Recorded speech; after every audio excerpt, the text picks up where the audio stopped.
What's going on, everybody? It's EricRayweather back here helping you take your game to the next level, and in today's video I'm going to be showing you how to beat the most annoying coverage in Madden 18.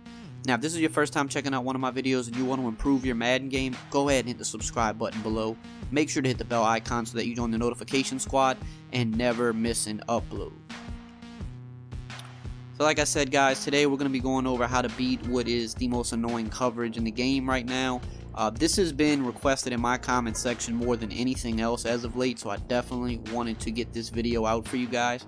So the main thing a lot of people are having problems with right now is beating Tampa 2, and that's because especially in Ultimate Team, when you're going against a secondary that has a lot of 91 plus zone coverage cornerbacks, or defensive backs in general, the main thing people are having problem beating is those cloud flats, because if you have a cornerback in a cloud flat that has 91 plus zone coverage, they pretty much defend everything. They'll defend the corner route, but they'll also defend the flats. They'll pretty much play like a cloud flat and a hard flat, and it's very hard to complete passes on them the way we're used to, completing let me say it like this. It's the way we're used to playing Madden, it doesn't work against that. So the way we're used to attacking a cover 2, it doesn't work the same when you have a 91 plus zone coverage guy there, because they'll play the high and the low read very well. So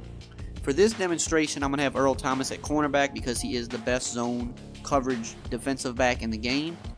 And I'm going to show you how we have to play differently on offense in order to beat this defense. So we're going to use the play corner strike because it is probably the best example. So how we're used to playing Madden, or especially last year. So if we saw Tampa 2 last year, which we saw a lot of, one of the best ways to attack a Tampa 2, other than the deep middle, which most people this year are doing this to take away the deep middle, so that's not even an option no more. But outside of that, the best way to beat a Tampa 2, at least in Madden, is on the outside. So if the cornerbacks are in cloud flats, we just dump it down underneath. We send a high-low read at them. We send like a corner route and a flat route. If they play high, we go low. We hit them in the flats. If they play a hard flat and defend the flat routes, we hit them with the corner routes.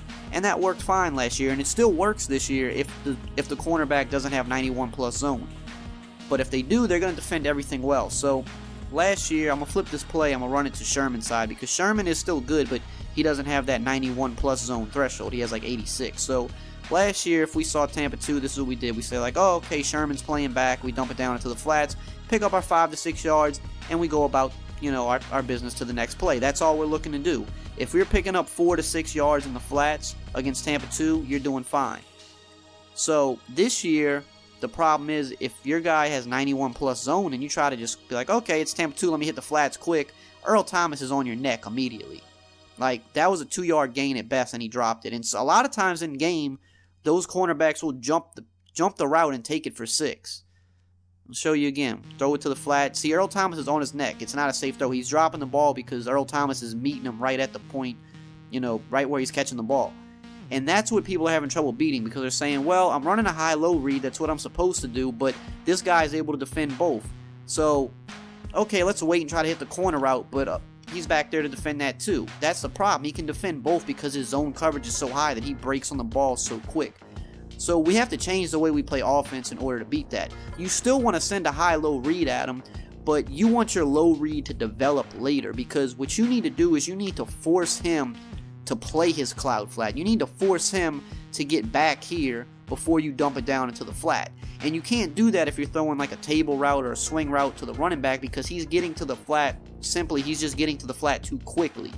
And when he's in the flat, Earl Thomas is still right here, so he's in perfect position to jump down on it. So we need to have a flat route or a low read that develops later. So we're gonna block Ajay here, and we can drag Aguilar, or we can even drag Ertz, whoever we want to drag. We can give them a look like this and just flood that side of the field. But what I want you to notice here is watch what happens when we hit Ertz coming across the field. Now look what happens. We got 8 yards. Whereas before, at best, we were going to get 2, maybe 3 yards, and we were throwing a pass that was not safe. It could have easily been picked.